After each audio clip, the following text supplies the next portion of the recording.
राम राम राम हरे हरे, हरे कृष्ण कृष्ण कृष्ण हरे हरे, हरे राम राम राम हरे हरे, हरे कृष्ण कृष्ण कृष्ण हरे हरे, हरे राम राम राम हरे हरे, हरे कृष्ण कृष्ण कृष्ण हरे हरे। राजाधिराज प्रभु रामचंद्र महाराज की जय। अनंत कोटि ब्रह्मांड नायक राजाधिराज योगीराज श्री गुरु समर्थ स्वामी महाराज की जय। अनंत कोटि ब्रह्मांड नायक राजाधिराज योगीराज श्री गुरु समर्थ रामदास स्वामी महाराज की जय। अनंत कोटि ब्रह्मांड नायक राजाधिराज योगीराज सच्चिदानंद सद्गुरु श्री ब्रह्म चैतन्य स्वामी महाराज की जय। सब संतन की जय, बाल गोपाल की जय।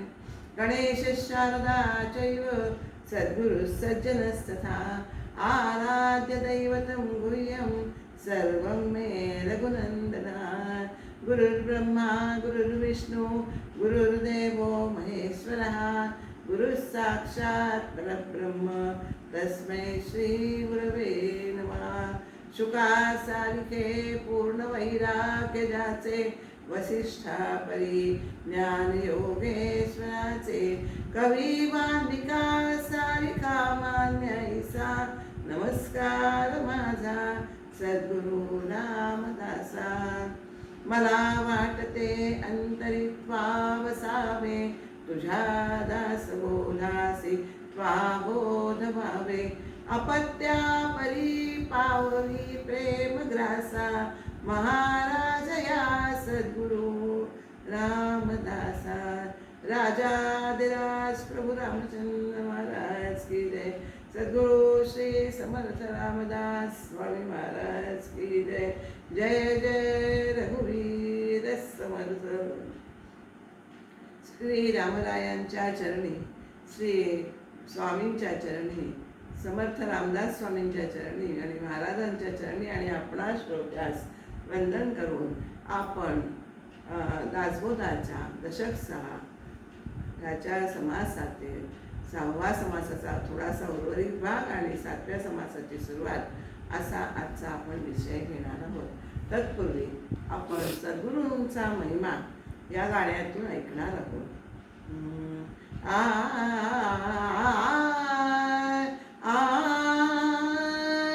सद्गुरु महिमा अपरंपार, सद्गुरु महिमा अपरंपार, गाता भावे होई आत्मोद्धार। सद्गुरु महिमा अपरंपार, सद्गुरु असती परम दयाघन, अर्पावे त्यांसी काया वाचा मन, परमार्थ सकलांसी कथिती उकलून, कळण्या सारा सार आर। सद्गुरु महिमा अपरंपार, असार अवघे विवेकेत जावे, सारतेची हृदयी धरावे, सद्गुरु चरण दृढ धरावे, करण्या भवासी पार आर। सद्गुरु महिमा अपरंपार, सद्गुरु असती परमात्म स्वरूप, तयांचे संगती लावे सुख माप, परमात्म स्वरूपी व्हावे करूप, सोडून देहांकार आर। सद्गुरु महिमा अपरंपार, सद्गुरूंचे लाभता कृपाशील वचन, अज्ञानाचे होई निरसन स्वस्वरूपाचे, होई ज्ञान आनंदासी नच पार आर सद्गुरु महिमा अपरंपार। प्रार्थना ऐसी सद्गुरु प्रती महती गाण्या देई विशुद्ध मती, मी तू एकच देई प्रचिती नलिनीचा करी अंगीकार आर सद्गुरु महिमा अपरंपार। गाता भावे होई आत्मोद्धार सद्गुरु महिमा अपरंपार। सद्गुरु महिमा, सद्गुरु महिमा, सद्गुरु महिमा अपरंपार।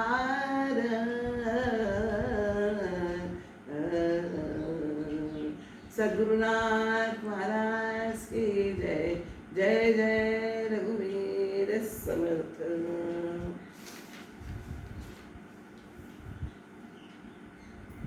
गेल्या प्रवचन विवरणामध्ये आपण देव हा मनुष्य, देव हा माणसाची कल्पनेतून निर्माण झालेला आहे असं आपण पाहिलं। अनेक प्रकारचे देव, धातू, पाषाण, मृत्तिका, चित्रलेप, काष्ठ, त्याच्यामध्ये देव बघतो, परंतु या सर्वांमध्ये देव आहे का? त्याच्यामध्ये खचितच देव नाही आहे। तर देव कशात आहे खरा देव? तो खरा देव आपल्या भावनेमध्ये आहे, आपल्या श्रद्धेमध्ये आहे असे आपल्याला समर्थांनी इथे सांगितलेलं आहे। आणि यामध्ये तुम्हाला भ्रांती पडली म्हणून तुम्हाला या सगळ्यामध्ये देव दिसतो असं आपल्याला समर्थांनी इथे सांगितलेलं आहे। परंतु जो खरा देव आहे ना, त्याच्या अगदी वेगळ्या खुणा आहेत। काय खुणा आहेत त्याच्या? की हे असृष्टी ही सगळे वेदशास्त्र पुराण सगळं संत महात्मे सगळं सांगतात की ही सृष्टी ही मिथ्या गुणे खोटी आहे। म्हणजे मिथ्या अगदी संपूर्ण 100% आपण म्हणतो तशी ती खोटी आहे। आणि एकच एक जे परमात्म तत्व आहे ते सृष्टीच्या पूर्वीही होते, ते सृष्टी चालू असतानाही आणि सृष्टीनंतरही ते राहणारच आहे, तो खरा देव आहे असं आपल्याला समर्थांनी इथे सांगितलेलं आहे। आणि काय पुढे समर्थ म्हणतात तर देव हा पंचभूतातीत, पंचमहाभूतांच्याही पलीकडे आहे हे आपल्याला जाणून घ्यायचं आहे। आणि या संत महात्म्यांचा हाच अनुभव आहे की खरा देव हा पंचमहाभूतांच्या पलीकडे आहे आणि तो सदा सर्वदा सत्य आहे, शाश्वत आहे हे आपल्याला सगळे साधू संत सज्जन सांगतात। आणि ही सृष्टी, दृश्यसृष्टी ती मिथ्या आहे हाच अनुभव या सगळ्या संत सज्जनांचा आहे। आता आपल्याला शास्त्रामध्ये देव ही संकल्पना कशी शास्त्रामध्ये सांगितलेली आहे, अन्वय आणि व्यतिरेक या दोन्ही संकल्पना देव कसा आहे हे शास्त्रामध्ये सांगितलेलं आहे। आता अन्वय आणि व्यतिरेक या आपल्याला संकल्पना आपल्याला समजून घ्यायच्या आहे। काय आहे त्या समजून पद्धतीने जाणायचं आहे। खरं जे आत्मस्वरूप आहे ना ते आपण कसं जाणायचं आहे, तत्वजिज्ञासूंनी ते अन्वय व्यतिरेक पद्धतीने जाणावं असं आपल्याला सगळे शास्त्र सकल ग्रंथात सांगितलेले आहे। आता अन्वय म्हणजे काय तर आपण जिकडे पाहूय तिकडे हे सगळं या दृश्य विश्वात आत्मस्वरूपच भरलेलं दिसणं हा झाला अन्वय। असा विचार करणं, हा विचार करणे हा अन्वय झाला। आणि जे जे मनाला भासतं, दिसतं, कल्पनेत येतं ते सर्व अनात्म असल्याने ते त्याचा सर्वांचा निराश करून ते निराश केल्यावर जे केवळ रूपाने जे उरतं ते परब्रह्म, शिल्लक उरतं ते परब्रह्म असा पद्धतीने जो विचार करायचा आहे त्याला आपण व्यतिरेक असा म्हणते संकल्पना अशी आहे। अजून थोडंसं सोपं करून सांगते. तो आपल्या सगळ्यांना माहिती आहे की परब्रह्माच्या एको बहुश्याम या संकल्पनेतून हे विश्वाची अदृश्य विश्वाची निर्मिती अंतिम टप्प्यात झालेली आहे. आणि त्यामुळेच हे परब्रह्म सर्व जगामध्ये सर्वत्र ओतप्रोत धरलेले आहे. आणि म्हणजे आता काय म्हणायचं की परब्रह्म हे जगतात ओतप्रोत भरलेली आहे, ह्याला म्हणायचं अन्वय. परब्रह्म वस्तू ते जगतात अस्तित्व आहे, याला म्हणायचं अन्वय. आणि परंतु जगतात मात्र परब्रह्म नाही, ह्याला व्यतिरेक म्हणायचं. असं आपल्याला इथे स्पष्ट करून सांगता येतं. म्हणजे काय तर अन्वय म्हणजे एकाचे दुसऱ्यात असणे, म्हणजे परब्रह्माचे अस्तित्व जगतात असणं, असं आपल्याला तो अन्वय म्हणायचा. आणि एकाचे दुसऱ्यात नसणे हा झाला व्यतिरेक. आता हे सुद्धा एका उदाहरणाने आपण पटवून घेऊ शकतो. आता बायकांना सगळ्यांना आपल्याला माहिती आहे की सोनं आपण दागिना स्वरूपात वापरतो. काही जण घडणावळ जाईल नको म्हणून त्याचे कॉईन्स घेतात. पण आता 10 ग्रॅमचं सोनं आणि आपण त्याचाच दागिना केला तर काय म्हणता येईल की दागिन्यामध्ये सोनं आहे. दागिन्यामध्ये सोनं आहे, सोन्याचाच दागिना केला ना आपण, दागिन्यामध्ये सोनं आहे हा विचार करणं हा झाला अन्वय. परंतु जर आपण म्हटलं की 10 ग्रॅमचं सोनं दागिना म्हणून घाला तर तो घालता येईल का? म्हणजे दागिन्यात सोनं आहे पण सोन्यात दागिना नाही, हा झाला व्यतिरेक. असं इतकं सोपं करून तुम्हाला मी सांगते. म्हणजेच आपल्याला शेवटी या दोन्ही संकल्पना आहेत, त्या दोन्ही संकल्पना या आपण बाजूला करायच्या आहेत. आणि मुळात कल्पना ही मुळामध्ये एकच असते, पण त्या कल्पनेच्या पोटी आता पुढचा विषय असा समर्थांनी ते सांगितलंय आपल्याला, मुळात कल्पना ही एकच असते पण कल्पनेच्या पोटी 8 सृष्टी निर्माण झालेल्या दिसतात आपल्याला. कोणत्या त्या सृष्टींची नावं आहेत आपण ओवी वाचूया. एक कल्पनेच्या पोटी कल्पनेचे पोटी बोली देती अष्टसृष्टी, या सृष्टीची गोष्टी सामुदायिका. आता या 8 कल्पनेच्या सृष्टी कोणत्या आहेत? एकी कल्पनेची सृष्टी, दुसरी शाब्दिक सृष्टी, तिची प्रत्यक्ष सृष्टी जाणती सर्व. आता आपण एकच ओळीचं घेऊया, म्हणजे सगळ्या 8 परत संकल्पना स्पष्ट करायला नको. कल्पनेची सृष्टी म्हणजे काय? मनोराज्य करणं. मनोराज्यामध्ये काय होतं, अगदी आपण जशी कल्पना करू ना तसंच आपल्याला सगळं भासू लागतं. म्हणजे ह्याच्यामध्ये काय होतं की शरीराने काही करायचा नाही आहे प्रयत्न, पण मनोराज्यामध्ये इतकी मोठी जोरदार चालू असतात, याला म्हणायचं कल्पनेची सृष्टी. आता शाब्दिक सृष्टी म्हणजे काय तर शब्दाने वर्णन करणं, अनेकांचे वर्णन करणं. कोणाकोणाचे वर्णन करू शकतो शब्दाने तर देवाचे, मानवाचे, साधू आणि अनेक अलंकारांचे वर्णन आपल्याला शब्दांच्या साह्याने करता येतं, त्याला म्हणायचं शाब्दिक सृष्टी. प्रत्यक्ष सृष्टी जी आपल्या इंद्रियांना दिसते ना सभोवार, ती जडसृष्टी ही मात्र सगळ्यांना दिसते. चित्रलेप सृष्टी विविध प्रकारच्या तस्बिरींची सृष्टी. तस्बिरी आपण बघतो, अनेक देवांच्या, काही देवांच्या मूर्ती असतात, काही देवांच्या तस्बिरी असतात. तर चित्रसृष्टी म्हणजे अनेक प्रकारच्या तस्बिरींची सृष्टी, याला म्हणायचं ही चित्रलेप सृष्टी.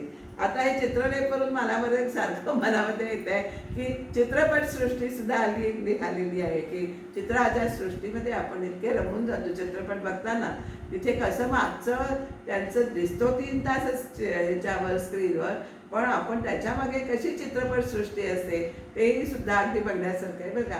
चित्रलेप सृष्टीवरूनच मला चित्रपट सृष्टीची आठवण झाली. असो, गमतीचा भाग सोडूया. नंतर स्वप्नसृष्टी, स्वप्नातील सृष्टी. स्वप्न आपल्याला सगळ्यांना माहिती आहे, स्वप्नातलं सगळंच आपल्याला खरं वाटतं.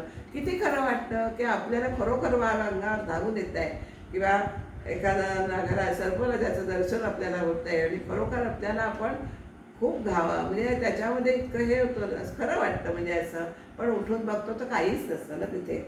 गंधर्व सृष्टी, 6वी आहे गंधर्व सृष्टी, ती ओवी वाचते. 4थी चित्रलेप सृष्टी, 5वी स्वप्नसृष्टी, 6वी गंधर्व सृष्टी, ज्वरसृष्टी, 7वी स्वप्न आपण चित्रलेप सृष्टी पाहिली, 5वी स्वप्नसृष्टी पाहिली, 6वी गंधर्व सृष्टी.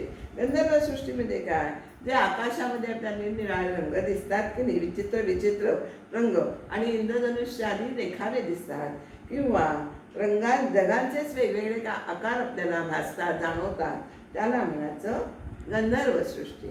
ज्वरसृष्टी म्हणजे ताप चढल्यावर जो होणारा भ्रम असतो ना, त्या भ्रमामध्ये आपल्याला लटके भास होत असतात. आपण त्याच्यामध्ये वाटेल ते बडबडत असतो. त्याला सगळ्यांना माहिती आहे, ज्वर ताप डोक्यात चढला की माणूस कसा बडबडतो हे आपल्या सगळ्यांना ऐकून तरी माहिती आहे नक्की. ती झाली ज्वरसृष्टी. आता 8वी दृष्टीबंधन, ऐशा अष्टसृष्टी जाणं, यामध्ये श्रेष्ठ कोण सत्य मानावी. 8वी हे दृष्टीबंधन आहे. दृष्टीबंधन म्हणजे काय, जादूच्या मंत्राने दिसणारी सृष्टी, नजरबंदीपासून दिसणारी सृष्टी, अशा ह्या 8 सृष्टी या एका कल्पनेतून निर्माण झालेल्या आहेत. सृष्टीचे 8 प्रकार आहेत. यापैकी कोणती खरी आणि कोणती श्रेष्ठ मानावी, अर्थात कुठलीही खरी नाही आणि श्रेष्ठ पण नाही. कारण मुळात सृष्टी म्हणजे दृश्य जगत हे नाशवंत आहे. त्यामुळे त्या कल्पनेच्या पोटी उत्पन्न झालेल्या या 8ही सृष्टी कोणतीही खरी नाही आणि श्रेष्ठही नाही. मग असं आपल्याला वाटतं, हे सर्व साधू संत जाणतात की सृष्टी ही नाशवंत आहे. पण मग अज्ञानाच्या मनात असा प्रश्न येतो, सृष्टी जर नाशवंत आहे तर सगुणे भजावे निश्चित निश्चयाने. सृष्टी जर नाशवंत आहे तर सगुणाचं भजन का करायचं, हा प्रश्न त्याला सगुणाची भक्ती का करावी, असा प्रश्न अज्ञानाच्या मनात येतो. तर त्याचं उत्तर असं आहे की खऱ्या देवाचा निश्चित अनुभव येण्यासाठी सगुणाचं भजन पूजन करावं. खऱ्या देवाचा निश्चित अनुभव येण्यासाठी सगुणाचं भजन पूजन करावं. सध्या आपली काय स्थिती आहे, मनस्थिती कशी आहे आपली, तर आपलं मन एके ठिकाणी कुठेच स्थिर राहत नाही. आपल्या मनाला काहीतरी आलंबन आधार लागतो. तो आधार आपण सगुणाचा घ्यायचा आहे. स्थिर राहते म्हणजे त्याला मनाला सगुणात, यासाठी मनाला सगुणात गुंतवायचे आहे. सगुणमूर्ती ही काय आहे, सगुणमूर्ती म्हणजे ही निर्गुण तत्वाची व्याप्तीच आहे. सगुणमूर्ती ही निर्गुण तत्वाची व्याप्ती आहे. सगुणमूर्तीचे भजन करावे, त्याचं भजन करावे, नंतर स्थूल देहाने त्याची सेवा करावी. आणि ही सेवा करता करता आपल्याला देहाचा विसर पडला पाहिजे. आणि विसर पडला की मगच निर्गुणाची धारणा आपल्याला करता येते. म्हणजेच ब्रह्मरूप मी, म्हणजेच अयमात्मा ब्रह्म ही अनुभूती आपल्याला या बोध जो केलेला आहे महावाक्यांचा, तो बोध अंतरात दृढ होण्यासाठी सगुण उपासना ही आवश्यक आहे. आणि ती अगदी आत्मज्ञान झाल्यानंतर सुद्धा ज्ञानी पुरुषांनी करायची आहे. ह्यालाच ज्ञानोत्तर भक्ती असं म्हणतात. सगुणोपासनेच्या आश्रयाने काय होतं केलं की सगुणाचे आधारे निर्गुण पाविजे निर्धारे. आणि सारासार विचारे संत संगे. सगुणाचा आधार घेऊनच आपल्याला निर्गुण तत्वापर्यंत पोचायचं आहे. सगुणाच्या उपासनाने काय करायचे आपल्याला, सगुणाच्या उपासनेने मन हे शांत होतं, स्थिर होतं. आणि मग ते जसं स्थिर झाल्यानंतर निर्गुणाकडे आपली सहज वृत्ती वळवता येते. अर्थातच हे आहेच, हे करायचंच आहे. अर्थात त्याच्याबरोबरच आपल्याला सारासार विचार आणि संत संगती ही तेवढीच गरजेची आहे. म्हणजे संत संघामध्ये हे आपल्याला हे निश्चित कळून येतं. सारासार विचार कसा करायचा हे संत संघामध्ये कळून येतं. सगुणोपासना, सारासार विचार आणि सत्संगती, या 3 गोष्टींमुळे जरी अगदी अज्ञानी माणूस असला तरी सुद्धा अगदी आत्मस्वरूप कितीही निर्गुण असलं तरी या 3 गोष्टी जर त्याला साध्या तर तो निश्चित निर्गुण तत्वापर्यंत पोचतो, असं समर्थांनी येथे ठाम मत प्रतिपादन केलेलं आहे. आणि म्हणूनच आणि हे कशा करता सगुण भजन हे कशा करता आहे, निर्गुणाच्या दृढनिश्चयाकरता करायचं आहे. निर्गुणाचा दृढनिश्चय झाला पाहिजे अंतरात, हे तर आहेच.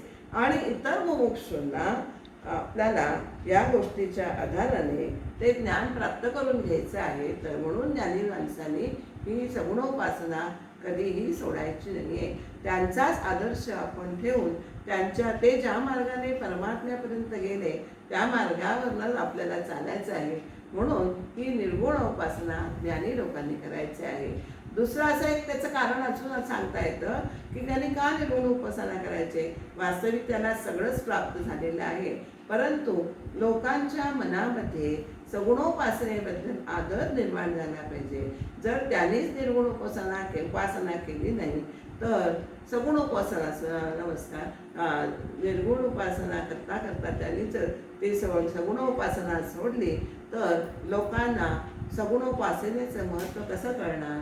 त्यांना महत्त्व कळावं म्हणून त्यांनी ही ज्ञानोत्तर भक्ती म्हणजे ही सगुणोपासना करावी असं सांगितलेलं आहे.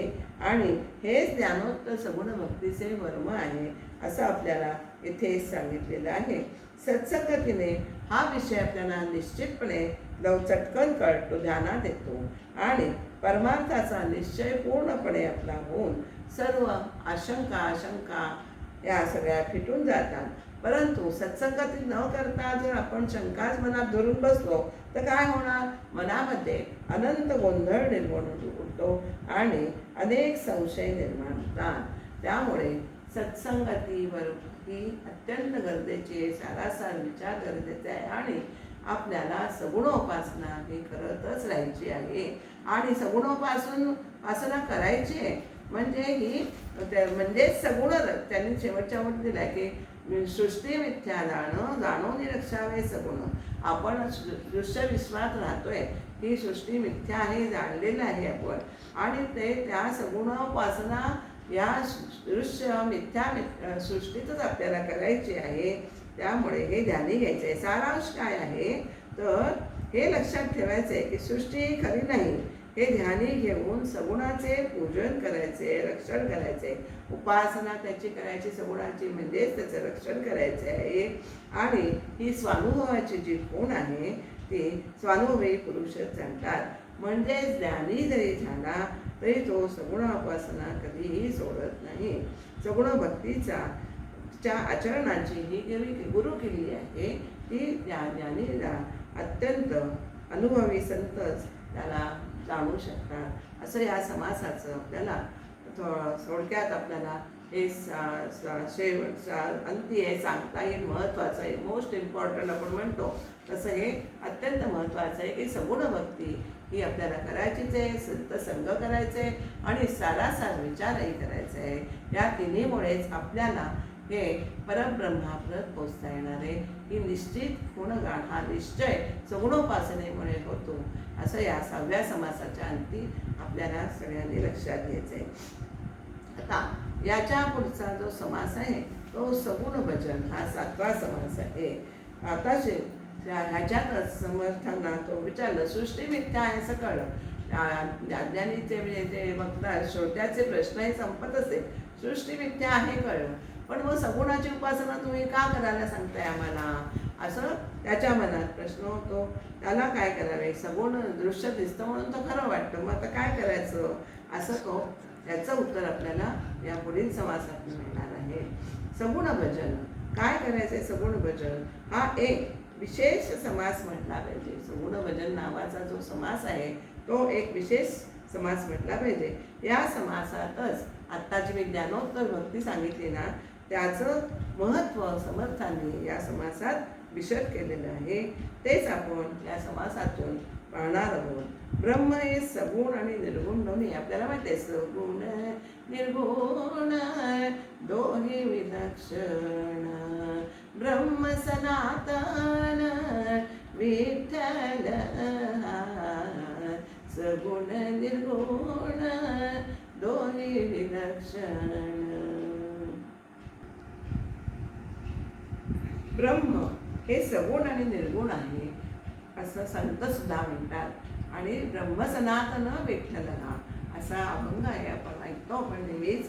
तर त्यामुळे सगुण उपासना म्हणजे सगुण भजन करणारे आणि निर्गुण तत्वाची उपासना करणारे ते निर्गुण उपासक. म्हणजे दोघांनाही उपासना ही करावीच लागते. दोन प्रकारचे भक्त आपल्याला इथे आपल्याला या पृथ्वीवर दिसून येतात. आपण आता गेल्या समासात आपण पाहिलंय की असे सामान्य माणसाचे मन स्थिर राहत नाही, तर त्याला उपासना करण्यासाठी काहीतरी आलंबन लागतं, आधार लागतो.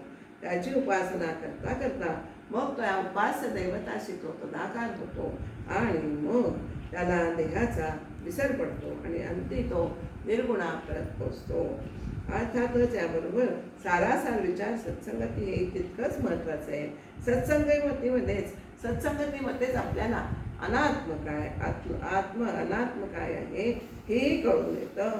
सारासार विचार आपल्याला कळतो आणि अनात्म आणि त्याचा त्यागही करणे जमू लागतं. आपल्याला अनात्म काय आहे हे कळलं की त्याचा आपल्याला करता येतो संतांच्या उपदेशामुळे. अर्थात तर आपल्याला त्यागही त्याचा करता येतो, जमू लागतं त्याग करणं. आपला देह आता आपण बघा, आपला देह हा अनात्म आहे आणि काय आहे तो नाशवंत आहे, आणि पण त्याच्यामध्ये वास करणारा आत्मा जो आहे तो मात्र शाश्वत आहे. म्हणजे देह हा अनात्म आणि शाश्वत काय आहे तर आत्मा. या इथे आपल्याला या समासातनं हे आपल्याला बघायचं आहे. या विश्वामध्ये ब्रह्म आणि माया किंवा आत्मा आणि अनात्मा या दोन वस्तूच आहेत. या विश्वामध्ये आत्मा आणि अनात्मा किंवा ब्रह्म आणि माया यालाच काही जण गणेश शारदा किंवा प्रकृती पुरुष अशीही यांना नावं आहेत. तर आत्मा आणि अनात्मा या दोनच वस्तू आहेत. अनात्म वस्तू कशी आहे? अनात्म वस्तू ही स्थूल आहे, ती दृश्य आहे आणि विनाशी आहे. ती अनेकत्वाने आपल्याला अनेकत्व त्याच्यात अनेकत्वने अशा आपल्याला ते सगळीकडे भरलेले दिसतात. अनात्म वस्तू विनाशी आहे आणि विकारी आहे, त्याच्यामध्ये बदल आहे. आता आपण साधा मनुष्य जन्म किंवा प्राणी जन्माला आला तर बघतो, तर प्राणी जन्माला येतो, त्याच्यावर वाढ होते, नंतर तो म्हणजे बाल असतं, शिशूतून बाल्यातून कुमारातून पौगंड अवस्था वगैरे असं जे आपण पुढे करतो, मग तारुण्य अवस्था, नंतर प्रौढावस्था आणि वार्धक्य, अशा हे त्याच्यामध्ये विकार म्हणजे बदल होत जातात. आता आपला हा देह सुद्धा कसा आहे तर स्थूल आहे. आपल्याला दृश्य स्थूल दिसतो, देहाला आपल्याला दिसतो की नाही, त्याचा विनाश हा ठरलेला आहे, विकारी आहे. आणि अदृश्य आत्मवस्तू ही कशी आहे तर ती आत्मवस्तू हे अदृश्य आहे, सूक्ष्म आहे आणि एकच एक आहे, अविनाशी आहे. हे आपल्याला लक्षात घ्यायचे. शाश्वत आहे आणि अविकारी, त्याच्यामध्ये कधीही बदल होत नाही. चळेना ढळेना तुटेना फुटेना आपण मनाच्या शोकातही बघितलेलंच आहे.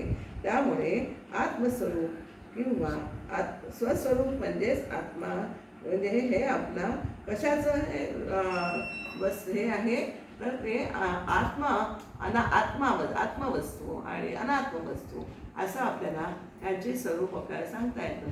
यामुळेच मानवी जीवनात दोन पातळ्या दिसतात. पहिली पातळी कुठली? अनात्म वस्तू मानणारा, म्हणजे ते दृश्य हेच खरं मानणारा, ती झाली पहिली पातळी. कुठली? मानवी जीवनातले दोन पातळ्या. पहिल्या पातळीवर काय करतो माणूस? दृश्य विश्व आणि हा सगळा देह हेच खरे मानतो. त्याच्यासाठी आत्मवस्तू ही खिचगंटीतही नसते, असून नसल्यासारखाच असतो.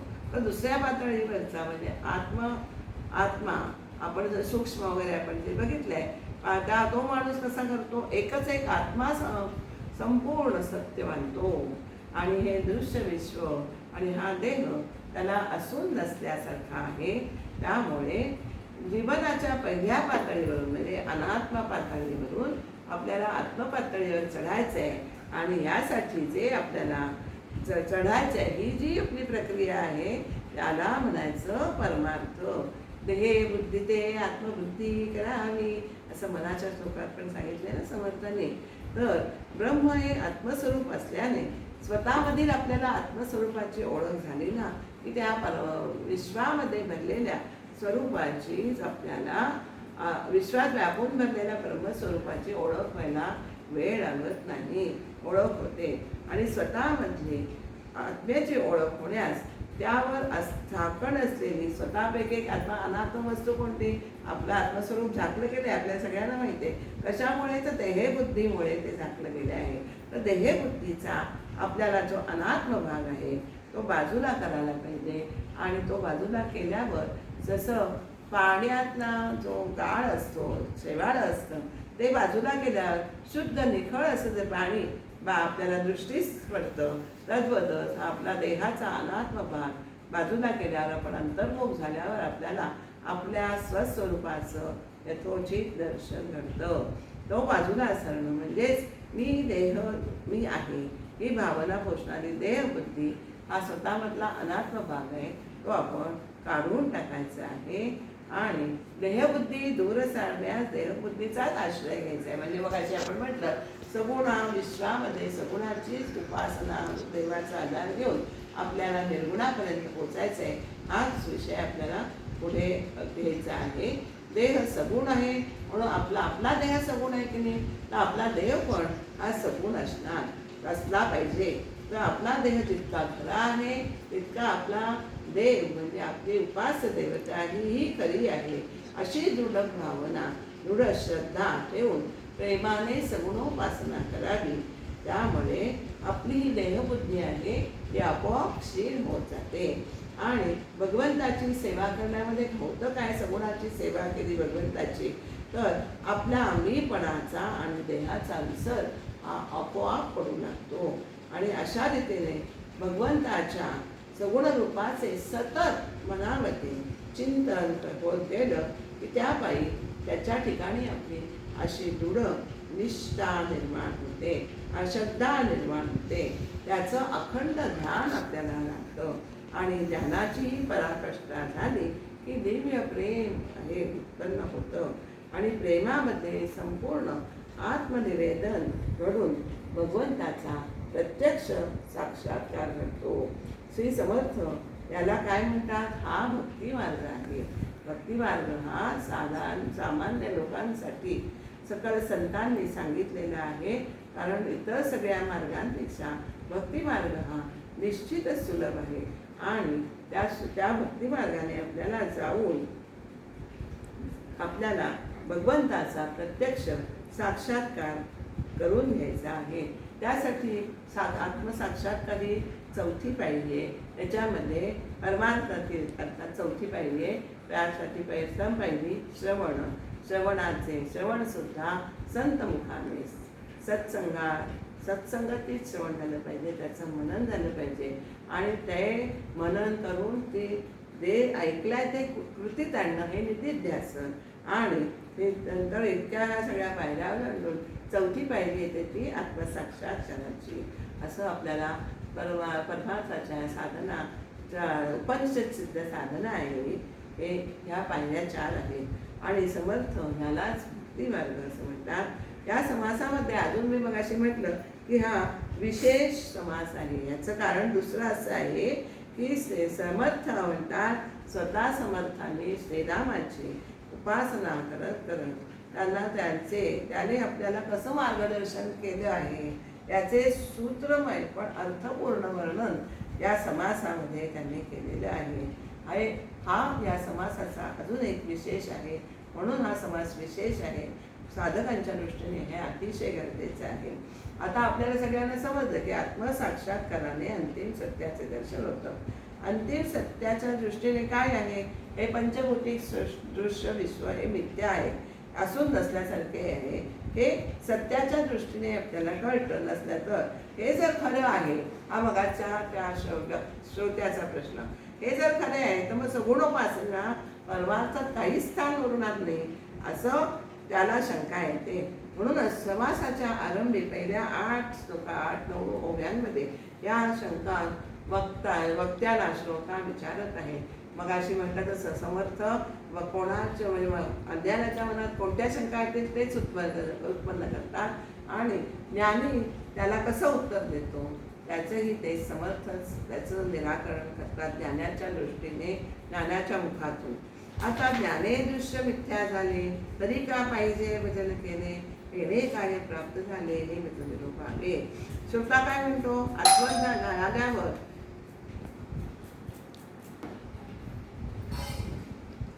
आत्मज्ञान झाल्यावर हे सगळं दृश्य विश्व खोटे आहे असा अनुभव येतो.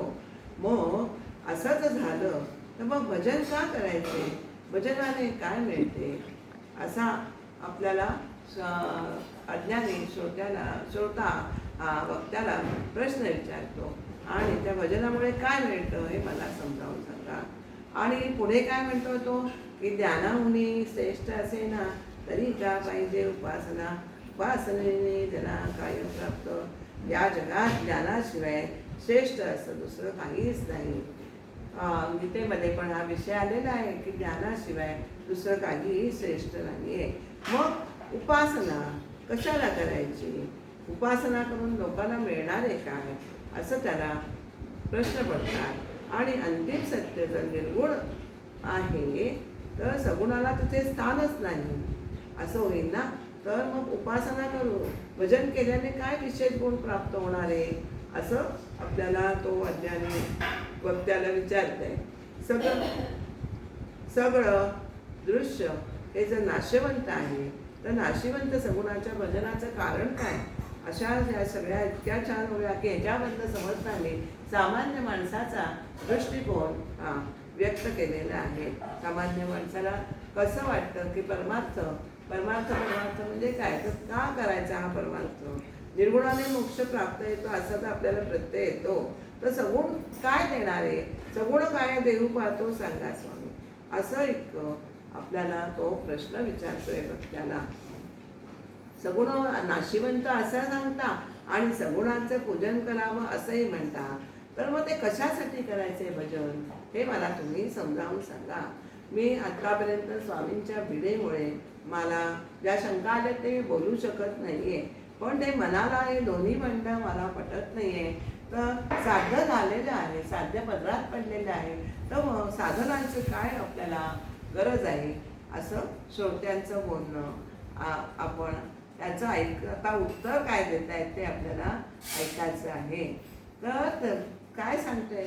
गुरुचे वचन प्रतिपालन हे मुख्य परमार्थाचे लक्षण. भंग करिता विलक्षण सहजत्याने गुरुवचन. परमार्थामध्ये गुरुचं वचन पाळणं हे अत्यंत महत्त्वाची गोष्ट आहे.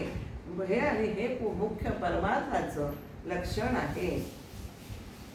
आणि त्यांचा जर वचनभंग केला तर साहजिकच विपरीत घडेल. आपण आणि आपल्याला विपरीत घडायला नको असेल तर आपण हे गुरूंचं वचन हे प्रतिपालन केलं पाहिजे. आपल्याला स्वामींची आज्ञा, आपल्या गुरूंची आज्ञा हे मान्य केलीच पाहिजे. म्हणून आज्ञेसी वंदावे सगुण भजन मानावे. श्रोता म्हणे हे देवे का प्रयोजने. आपण आज्ञा पालन करायची, सगुणाला मानायचे, सगुण पूजन भजन करायचे. श्रोता म्हणे हे देवे हे का प्रयोजने. असं करण्यामध्ये काय कारण आहे असं आम्हाला तुम्ही जरा सांगा. हे माझ्या बुद्धीला काही पटत नाहीये. तर आता काय करणार? सगुणोपासून काही आपल्याला उपकार घडतो का? काही पालट होतो का? आपलं प्राक्तन बदलतं का? असे निरनिराळ्या शंका त्याच्या मनात येतात. पुढे ही ओवी आहेच आहे. काय मानिला उपकार कोण झाला साक्षात्कार किंवा प्रारब्धाचे अक्षर दुसरे देवे. असं आपल्याला सगुण उपासने काही प्रत्ययाला येतं का? होणार तो पालटेना भजन काय करावे करताना. हे तो पाहता मना काहीच नाही. जर होणारं काही बदलतच नसेल तर भजन कशाला करायचं? किती बघा माणूस कसा विचार करतो परमार्थाबद्दल. हा अगदी सामान्य माणसांचा दृष्टिकोन समर्थाने अत्यंत सुंदर प्रकारे सांगितलेला आहे. स्वामींच्या आज्ञाप्रमाणे कोण करीला प्रमाण परंतु याचा काय म्हणून बदल पाहावा. स्वामींची आज्ञा प्रमाण मानायचे, त्याचं कोणी ती खोटी मानणार नाहीये. पण त्याचा काय गुण आहे तो मला तुम्ही सांगा. वक्ता म्हणे सावधपणे सांग ज्ञानाची लक्षणे. तुझं काही हे करणे कारणे काही नाही किंवा नाही. वक्ता काय म्हणतो? सावधपणे ऐका बरं का. ज्ञानाची काय लक्षणं आहे ज्ञानी माणसाची हे सांगितलेलं आहे. ते जरा आठव बरं. आणि त्याच्यासाठी ज्ञानी जरी झाला तरी त्याला सगळं देहधर्म वगैरे सुटतात का? नाही, तो नेहमीच देवीच्या सामान्य माणसातच खातो, पितो, जेवतो, उठतो, बसतो, झोपतो, सगळं करतो. तर आणि करणे लागे भोजन, करणे लागे उदक प्राशन, वनमूत्र त्याग लक्षण तेही सुटेना. म्हणजे खाणं पिणं वनमूत्र त्याग करणं हे काही त्याला सुटत नाही. जनाचे राहावे समाधान, आपले बारके ओळखावे, जनाचे समाधान राहावे. आणि आपल्याला आपोपळ भाव असतो. आपल्या लोकांना असं वाटतं की समाधानात राहावे, आनंदात राहावे, हा आपल्याला. आणि मग भजन काळ मोडा, भजनची मोडावे. हे जर तुला कळतं तर भजन करायचं नाही, हे कुठलं तुझं ज्ञान आहे? जर सगळं तू खाणं पिणं सगळं झोपणं उठणं करणार तर मग हे तुझं कुठलं ज्ञान आहे? ज्ञान विवेके मिथ्या झाले, परंतु अवघे नाही लागले. ज्ञानाने हे सगळं दृश्य विश्व मिथ्या आहे हे आपल्याला कळलेलं आहे. परंतु आपण सगळं टाकलंय का? जोपर्यंत आपला देह आहे तो हे दृश्य विश्व तोपर्यंत आपल्याला टाकताच येणार नाहीये. तर मग भजन, तरी मग भजनेची काय केली सांगू बाबा. मग हे दृश्य विश्व जर आपल्याला जे देह आहे तोपर्यंत टाकता येणार नाही, मग त्या भजनाने काय केलं आहे? तर तू भजन का सोडतोयस? असं सोडू नको असं आपल्याला समर्थ सांगतात. अजून काय सांगतायत समर्थ बघा. साहेबास लोटांगडी जावे, निच्या आसाने ठेवावे आणि देवास न म्हणावे, हे कोण ज्ञान. साहेबांना आपण नोकरीच्या इथे हा विषय थोडासा मागे पण आलेला होता की विवेक वैराग्य लक्षणमध्ये 10व्या समाजात की आपल्याला पोट भरण्याच्या कळगीसाठी आपल्याला काय काय करायला लागतं. साहेबाची मिनतवारी करायला लागते, त्याला लोकांगण घालायला लागतं. अगदी नीचाहून नीच ही याची जी कामं असतात ती आपल्याला करायला लागतात. आणि मग हे एवढं सगळं आपण करतो, मग देवाला का नाही मानायचं? हे तुझं कुठलं ज्ञान आहे? आणि हा तो देव कसा आहे तर हरिहर ब्रह्मादिक हे दयाचे ज्ञान होतं. जे हरिहर ब्रह्मादिक सुद्धा त्या परमात्म्याच्या आज्ञेत राहतात. तर तू एक मानवी रंग भजेसी ना तरी काय गेले? तू एक यत्कंचित माणूस आहे, तू त्याला भजलं नाहीस तर त्याचं काय जाणार आहे? काहीच जाणार नाही आहे. आता समर्थ आपल्या कुळीचं जो उपास्य दैवत आहे रघुनाथ, त्याची ही माहिती आपल्याला सांगत आहेत. आणि समर्थांना रामकृपेने कसं ज्ञान झालं हा विषय अत्यंत गोड आणि असा ह्याच्यात त्यांनी समर्थाने सूत्ररूपाने आपल्याला सांगितले. आमचे कुळी रघुनाथ, रघुनाथ हे आमचा परमार्थ, जो समर्थांचा समर्थ देवा सोडविता. आमच्या कुळीचं रघुनाथ म्हणजे राम, श्रीराम हे दैवत आहे. रघुनाथाच्या कृपेमुळेच आमचा परमार्थ झालेला आहे. आणि जो रघुनाथ कसा आहे तर तो समर्थांचाही समर्थ आहे. ज्यांनी काय केलेले आहे?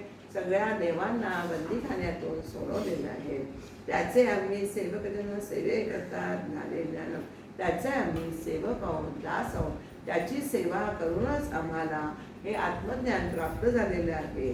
आणि याच्या ठिकाणी जर तुम्ही म्हणजे हे धरलं, श्रद्धा ठेवली, त्याच्या ठिकाणी जर खरं मानलं नाही, विश्वास ठेवला नाहीस तर तुझं अधःपतन झाल्याशिवाय ते राहणार नाही. आता गुरु सांगते सारासार, त्यास कैसे म्हणावे सार. तुझंच काय सांगणे विचार शाणे काढते. गुरु सारासार विचार सांगतायत आपल्याला. गुरु आपल्याला मगाशी आपण गीतामध्ये पण सांगितलं की सारासार विचार करण्यासाठी आपल्याला सारासार हे जे सगळं सार आहे तर त्याला असं कसं म्हणायचं, ही चूक आपण अगदी करणं अयोग्य असं म्हणणं अगदी योग्यच नाही. पण तू अज्ञानी आहेस, विकल्पी आहेस. तुला सांगून त्याचा काय फायदा होणार आहे की तू त्याच्यावर विश्वासच ठेवणार नाही. तुला माझं पटणारच नाही चांगलं, म्हणून तुला सांगण्यात काही विशेष अर्थ नाही. साध्या माणसांना मात्र हे बरोबर समजतं. समर्थांचे मनीचे तुटे तेच जाणावे, अदृश्य कोटे राज्य प्रजापासून करते विडे देसे.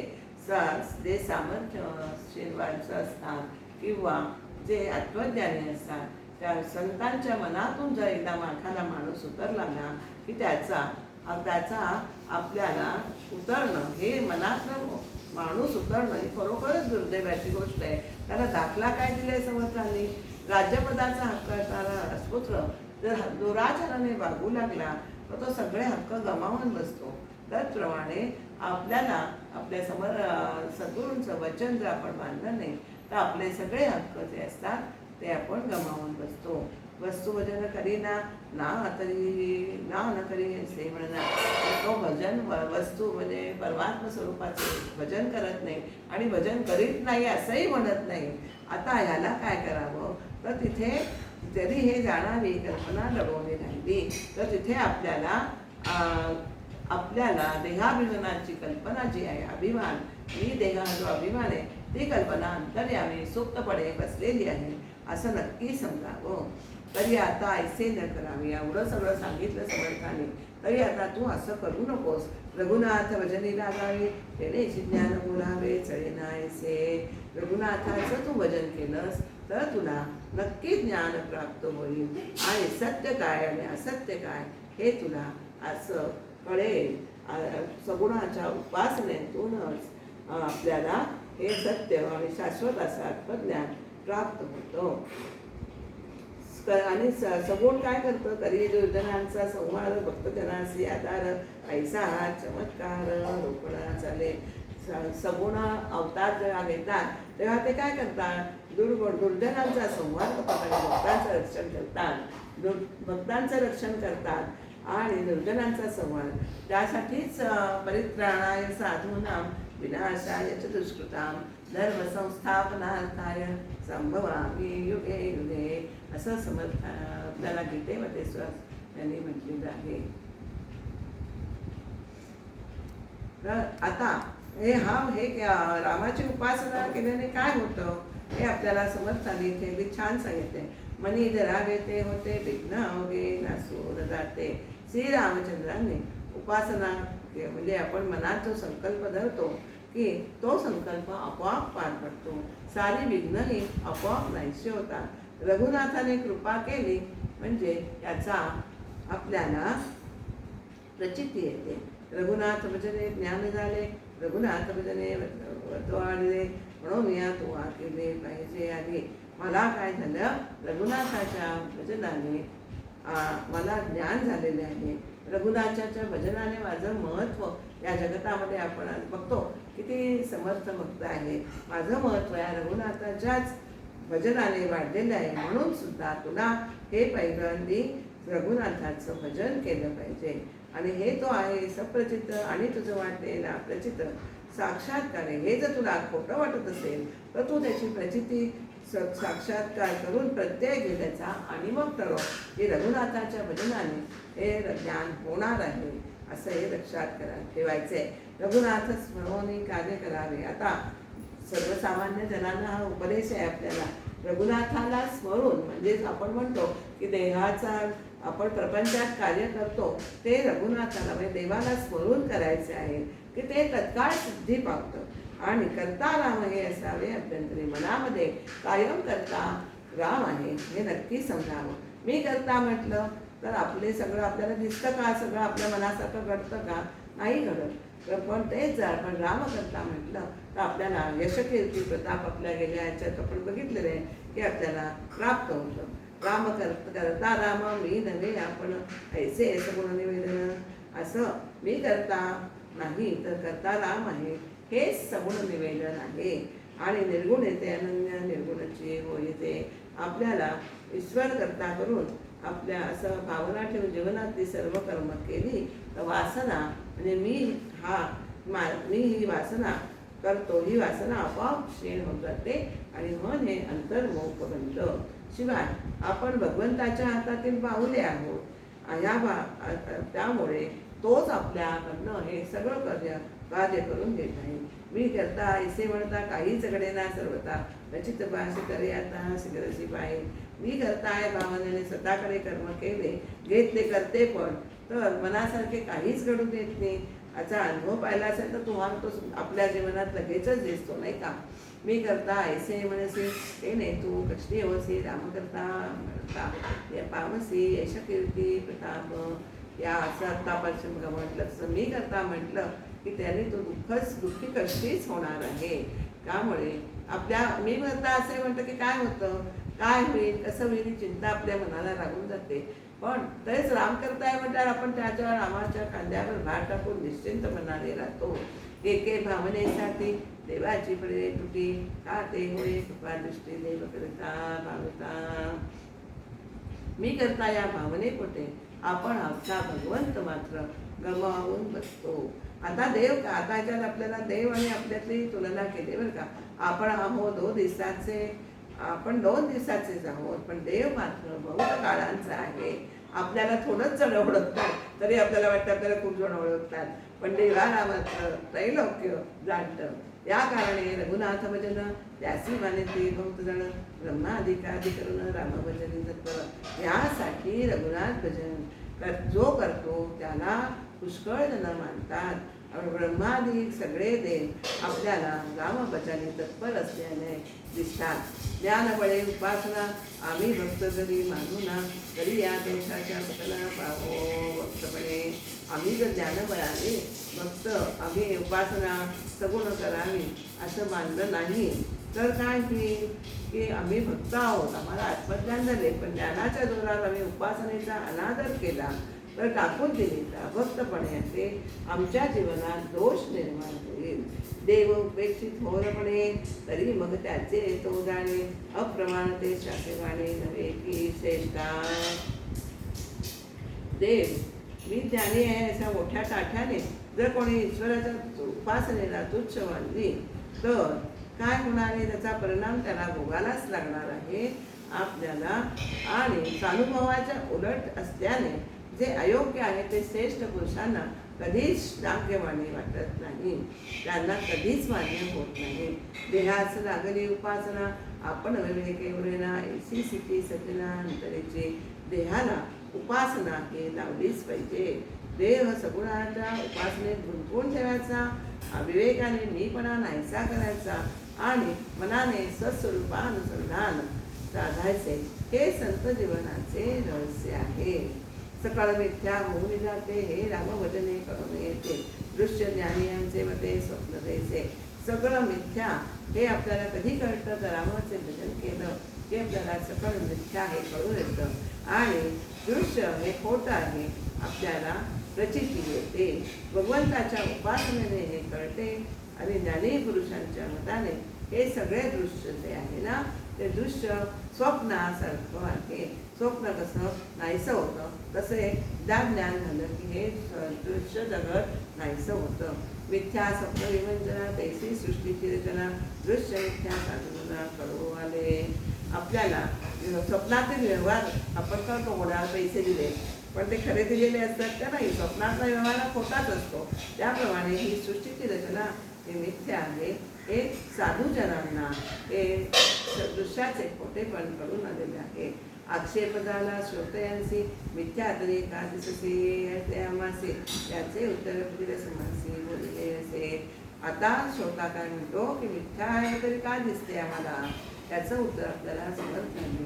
पुढील समाज सांगितलेला आहे. झालेली विवरण सेवा प्रवचन सेवा श्रीरामाच्या चरणी समर्थांच्या चरणी अर्पण करते. श्रीराम समर्थ. काय झालं, तुम्ही फोन का करताय?